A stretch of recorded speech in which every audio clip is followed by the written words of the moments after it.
Bonjour Peter Riel de Boer. Bonjour. Bonjour. On se rencontre en Avignon à l'occasion de la direction musicale que vous allez réaliser avec l'Orchestre régional d'Avignon-Provence. Sur un concert à la fois passionnel et magique, Voilà. d'après ce que j'ai pu interpréter, Passion germanique, magie française, Mendelssohn, Dutilleux, Schumann. C'est ça. Pour un musicien et un chef d'orchestre, c'est un lapsus aussi révélateur peut-être dans le terme de musicien. Oui. Pour un chef d'orchestre, qu'est-ce que ça évoque en termes de passerelle entre la musique germanique, la musique française, vous qui êtes aussi entre les passerelles Pays-Bas, France, Allemagne, qu'est-ce que ça résonne en vous autour de tout cela ? C'est une très bonne question. On fait souvent la contradiction entre la musique germanique d'un côté et la musique française de l'autre côté. Évidemment, ça reste de la musique. Ça fait ressortir différents caractères. C'est vrai que la musique française, un peu depuis toujours, a toujours eu cette espèce de clarté, de charme. Côté peut-être un peu magique, oui, qu'on y attribue. Mais ce sont des notions qui ne sont pas non plus étrangères à la musique germanique. Quand on pense à Mendelssohn, on pense, il y a tout de suite le mot féerique qui vient à l'esprit. C'est une caractéristique de sa musique qu'on retrouve aussi dans le concerto pour violon, qu'on trouve dans sa musique de Songe de nuit d'été, par exemple. Voilà. Et je pense que le côté passionnel, c'est commun à toute la musique, et particulièrement présente évidemment chez Schumann. Alors, passion, sensibilité, est-ce que c'est des choses qui vous parlent? Est-ce que ce sont des valeurs qui vous parlent? Oui, des émotions plutôt? Absolument, c'est à la base de toute musique, c'est une façon une envie de s'exprimer. Ça commence peut-être par la voix, par le chant, ou alors par le rythme, en tapant sur des choses, une envie de s'exprimer. Et quand on fait de la musique professionnellement, même avec les instruments les plus compliqués, avec les partitions les plus complexes, au fond c'est toujours ça, on a envie de dire quelque chose avec des moyens qui dépassent les mots. Alors comment on raconte des choses musicales, si je puis dire, avec une baguette? La baguette, c'est un outil, on va dire. C'est le prolongement de la main. Oui, c'est le prolongement de la main. On peut s'en passer, il y a beaucoup de chefs qui s'en passent, moi-même je dirige sans de temps en temps. Là pour ce programme plutôt avec. Ce n'est qu'un outil. On fait passer la musique en tant que chef, par beaucoup de choses, évidemment en répétition par la parole, par des instructions ou des demandes plutôt claires, enfin on espère en tout cas. Après il y a toute une partie qui se traduit par le geste, par l'attitude, par le regard aussi, et qui est peut-être un peu de l'ordre du mystère. Alors qu'est-ce que ça apporte concrètement, ce prolongement par la baguette au sein de la musique, au sein du message aussi que vous avez envie de donner aux musiciens? Alors moi ce que j'essaye, comme beaucoup de mes collègues j'imagine, c'est de donner une cohérence, donner une ligne, clarifier la trame. Voilà, on commence par ici, on passe par tout ça et puis on va aller là. Et essayer de mettre tout le monde d'accord, tout ce corps de musiciens, pour qu'ils parlent finalement avec une seule voix. Voilà, c'est ce que j'essaye de faire par les gestes, en les dirigeant dans un certain sens, en mettant certains accents. Voilà, je ne sais pas si je suis clair. Non, c'est très justement intéressant de comprendre quel est finalement le symbole de cette baguette quelque part, parce que vous pouvez aussi diriger sans. Donc, oui, bien sûr. Quel est le symbole concrètement par rapport à la musique, par rapport au lien que vous avez avec les musiciens? Est-ce que quelque part c'est un intermédiaire aussi? La baguette spécifiquement, on veut dire. Moi j'aime pas trop concentrer de pouvoir dans cet attribut-là. C'est un peu c'est un peu un héritage d'une époque lointaine aussi, en quelque sorte. C'est comme le terme de directeur musical en fait. Directeur, la baguette, c'est très quelque part chose de diriger. Oui, oui, oui, Est-ce que c'est absolument. un terme qui vous convient, vous, par exemple, le directeur musical, ou peut-être Oui, alors attention, je ne suis pas le directeur musical de l'orchestre, j'assure la direction musicale pour cette série. c'est ça. Voilà. Euh, Après, bon, la baguette, c'est simplement un outil aussi pour donner des indications. Enfin, il y a tout un codage du langage musical, enfin, D'accord. de choses, de gestes entre le chef et l'orchestre qu'on comprend mutuellement. D'accord. Quand je donne un premier temps, ce sera comme ça. Quand je donne une levée, ce sera comme ça. Voilà, des choses comme Donc ça. c'est un langage. C'est un langage, oui, absolument. Alors tout à l'heure, j'ai fait le lapsus de musicien. Mais C'est pas un lapsus, c'était, j'espère que les chefs sont musiciens aussi. voilà, c'est aussi peut-être encore plus par rapport à vous, parce que vous êtes aussi pianiste. Oui, Vous jouez organiste c'est aussi. ça, oui. Et donc vous êtes aussi dans la direction musicale. Voilà. Parfois on vous voit à la fois au piano ou alors Ça à la arrive, direction musicale. Oui. Comment vous passez d'un univers à un autre? Enfin, c'est quand même le même univers, mais comment vous passez C'est le même univers et je trouve que c'est des domaines qui se nourrissent mutuellement. Je ne peux pas trop me passer de jouer moi-même parce que je trouve que c'est très important justement de garder cette notion de ce que c'est d'être musicien, d'avoir son instrument, de devoir le travailler, devoir entretenir une technique, de faire soi-même le son. Parce que quand on dirige, évidemment on bouge beaucoup, mais on fait pas de bruit finalement, on ne fait pas de son. Et donc je trouve que justement la direction qui demande une vue d'ensemble d'une partition, qui demande une compréhension de structure musicale très élaborée, je trouve que ça apporte un autre éclairage à ma façon de jouer. Et dans l'autre sens, je trouve que ça permet de rester humble d'une certaine façon. Et alors, quand vous êtes au piano ou à l'orgue, et lorsque vous êtes sur le pupitre, qu'est-ce qui se passe dans votre tête? Vous êtes vraiment sur le moment présent, ou vous anticipez aussi, vous appréhendez le côté interprétation Oui, de l'instrument? Plutôt en tant que chef ou, peu l'un ou l'autre, en fait, finalement. Il y a toujours le côté organisation. Il y a, comme on dit, 99% de transpiration et 1% d'inspiration.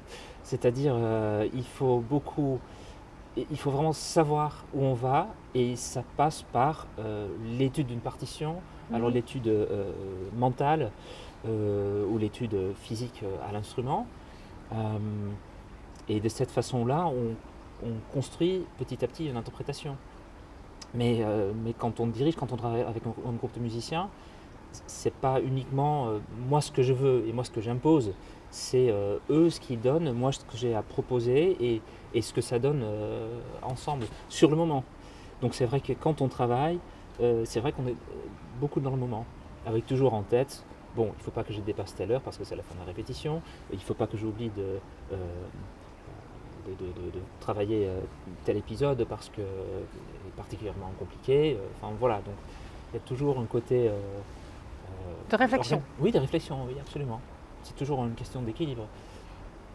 Qu'est-ce qui vous a donné envie de justement diriger un orchestre, être la direction musicale d'un orchestre? Moi ce qui me passionne, c'est ce foisonnement d'instruments, de couleurs et aussi de voix, enfin la polyphonie. Au sens propre. Aujourd'hui, on a beaucoup l'habitude, quand on écoute la musique, d'écouter la chanson, d'écouter le truc qu'on peut fredonner, le truc qu'on peut chanter. Mais moi, ce que j'adore dans la musique, c'est quand il n'y a pas juste de chant, mais quand il y a du contre-chant. Quand il y a des choses qui se passent simultanément, qui se rejoignent, toutes ces espèces de jeux de différentes lignes où à un moment donné, ce sera la mélodie la plus importante, et à un autre moment, ce sera la basse, et encore un autre moment, ce sera justement l'assemblage de tout ça, et de décrypter tout ça et de donner sens à ça, c'est passionnant. C'est toujours cette histoire de faire des liens quelque part? Oui, absolument, oui. Pour que, quand on est en orchestre, il ne faut pas juste très bien jouer, mais aussi comprendre ce que font les autres. Et quel rôle on a dans tout ça. Dans ce sens-là, c'est une espèce de mini-société idéale, entre guillemets. où tout le monde s'écoute, tout le monde laisse passer les autres quand il faut. Enfin voilà. C'est ce qui devrait Peut-être. être inculqué, peut-être. Oui, peut-être. Peut-être. Oui. Qu'est-ce que vous pensez justement de cette accessibilité à la musique classique par rapport au jeune public, par exemple comment vous apportez votre petite graine à cet édifice? Je trouve que c'est quelque chose d'extrêmement important, de fondamental, surtout de se dire que cette musique-là, la musique classique de toutes les époques, c'est ce qu'on a peut-être de plus beau, de plus riche dans notre patrimoine culturel musical. C'est quelque chose qui surtout ne doit pas effrayer, qui doit être accessible vraiment à tout le monde. Ça ne parlera pas à tout le monde de la même manière. C'est ça qui est beau aussi, parce que moi je vais accrocher avec un moment particulier dans une œuvre. Quelqu'un d'autre va peut-être dans un premier temps ne pas forcément comprendre, mais à écoute répétée, ou alors va tomber complètement amoureux d'autre chose. Mais non, en tout cas, moi j'essaye toujours d'assurer aussi une espèce de rôle de médiateur de la musique, de l'amener au plus proche du public. Concrètement, comment? Concrètement, par exemple avec le rap, on est déjà allé par exemple dans des lycées, donc en apportant vraiment la musique au plus près de gens qui n'y ont pas forcément accès ou qui connaissent pas forcément. Demain, la Générale va être ouverte à un public scolaire très large, donc moi je serai amené aussi à présenter un peu les œuvres et essayer de donner quelques clés par quelques paroles, isoler quelques extraits pour dire bon, faites attention à ça, essayez d'écouter ça, de repérer ça. Voilà. Et vous, votre première rencontre avec la musique, comment s'est-elle faite? C'était à la maison, c'était chez moi, c'était à la maison. Dans mon souvenir, c'est quelque chose qui était toujours là. Mon père qui faisait de la musique en amateur, qui en écrivait aussi. Ma mère qui écoutait tout le temps de la musique, qui enregistrait plein de choses qui passaient à la radio. Donc c'était une partie intégrante de notre famille. Donc c'était assez évident que j'aille faire de la musique moi-même et que je continue dans ce domaine. Donc vous êtes né aux Pays-Bas, vous vivez en France, vous êtes arrivé à quel moment en France? J'y arrivé en 2003. D'accord, donc 2003. Vous avez grandi aux Pays-Bas? Oui, absolument, oui. J'ai passé une bonne partie de ma vie aux Pays-Bas. Et puis pour mes études justement de direction d'orchestre, je suis passé par le CNSM de Paris. Et après, je suis resté ici. Donc c'est le CNSM de Paris pour votre direction d'orchestre. C'est l'orchestre qui vous a fait venir en France, c'est oui, ça? Oui, tout à fait. Et après, vous avez décidé de vous installer en France? Oui, voilà, je me suis marié, ma femme est française. Vous avez posé voilà. vos valises en France. C'est ça. Et justement, vous parlez de culture musicale tout à l'heure. Pour vous, quelle est-elle? Parce que finalement, vous en avez un petit peu, enfin vous en avez plusieurs. Vous avez votre culture musicale jusqu'à 2003. Oui. Puis celle que vous avez apprise aussi à partir de 2003 en France. Voilà. Alors comment ça s'est lié cette culture? Comment vous pourriez la définir? Bonne question. On n'est pas si différents que ça quand même entre français et néerlandais. C'est une bonne nouvelle. Il y a des différences énormes, mais comme entre n'importe quelle nation. Mais c'est vrai que quand on pose ses valises dans un pays, quand on prend la décision finalement d'aller vivre ailleurs, petit à petit, sans qu'on se rende forcément compte, on est un but d'une autre culture qui vient se greffer sur tout ce qu'on connaît déjà. Et c'est vrai qu'il y a une certaine façon française d'aborder la musique. Si vous me demandez comment la définir... Peut-être qu'elle est indéfinissable. Peut-être indéfinissable, oui, je ne sais quoi. Il faut juste la ressentir. Il faut la ressentir, oui. En tout cas, c'est pas quelque chose qui est très direct. Enfin, les Néerlandais ont la réputation d'être directs, d'être carré, comme ça. Ouais, donc là, il y a des différences quand même. Oui, donc là, il y a une différence, oui. Peut-être qu'à ma façon, j'apporte quelque chose à la musique, enfin la culture musicale française dans ce sens-là.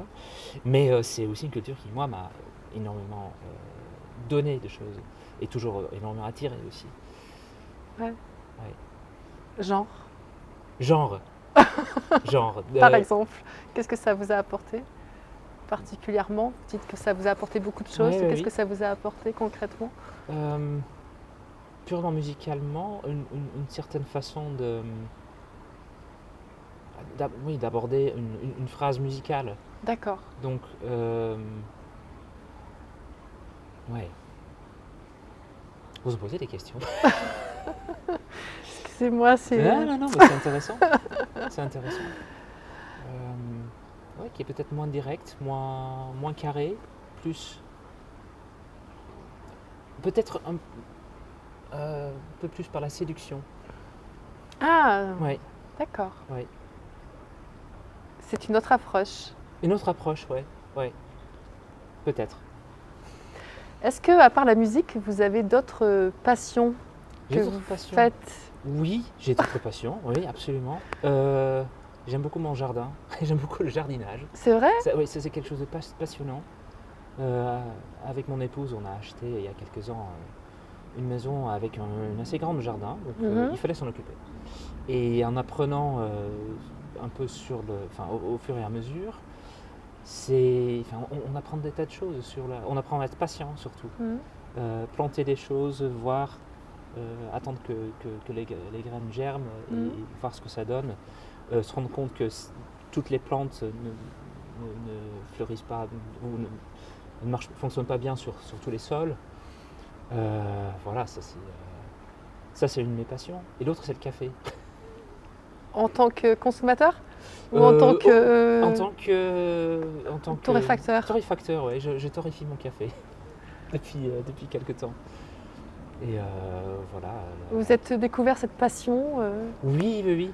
Comme ça, j'ai toujours aimé le café. Et puis à un moment donné, je voulais aller un petit peu plus loin. Donc voilà, on commence à faire des recherches sur Internet et tout ça. On découvre tout un univers de machines à café qui font des expressis. Enfin voilà. Donc voilà, ça me passionne. Ça Ouais. m'amuse. Donc la relation entre la matière propre finalement, entre le café, la terre, Ouais. puis la musique quelque part qui relie un Oui. peu ces Oui, on peut dire ça. univers. Oui, Ouais. c'est ça. Ouais. Ouais. Donc j'ai l'impression que vous êtes déjà venu à Avignon, que vous avez dirigé J'ai dirigé l'orchestre. des résidences en Donc lycée. là on passe de Ouais. la terre à l'orchestre, mais c'est pas grave. Voilà. Donc vous êtes déjà venu, vous avez Oui. donc fait des actions Oui. pédagogiques avec Oui, eux? tout à fait. Oui. Donc c'est les résidences en lycée que l'orchestre propose une fois par an dans différents lycées de la région. Donc ils sont amenés à travailler un programme avec des élèves du lycée, donc un programme souvent mi-théâtral, mi-musical. Et il y a une rencontre ici sur Avignon, au moment de répétition avec les lycéens. Et puis ensuite l'orchestre va dans les lycées, va jouer le spectacle, mise en scène conçue avec des intervenants qui consacrent énormément de temps et d'énergie à le fait d'établir cette relation. L'orchestre se prête beaucoup à ce jeu-là. Oui. Et donc c'est très touchant ces rencontres-là. Donc les musiciens, vous les connaissez bien, Je commence forcément, à les connaître. au fur et à mesure. Et donc du coup, l'approche se fait de manière plus fluide lorsque vous avez des concerts. Oui, peut-être, oui. Oui, on commence vous, à se connaître un peu. Voilà, ça vous le apprivoise, ressentez mutuellement. Oui, tout à fait. Oui. Alors après Avignon, vous allez...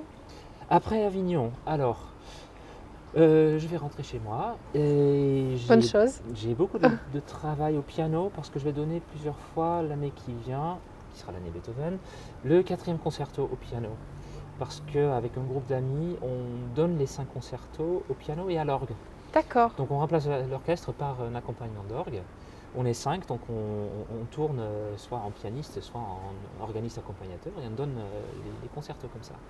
Et c'est quelque chose de très amusant et qui marche très très bien et qui nous permet d'aborder ce répertoire magnifique d'une manière originale. Et un enregistrement prévu? Ah, faudrait que je relance ça. Faudrait qu'on y pense. bonne idée. Merci beaucoup. Merci à vous. Merci, j'espère que vous n'avez pas eu trop froid. Non, ça va, ça va. Merci infiniment. Merci.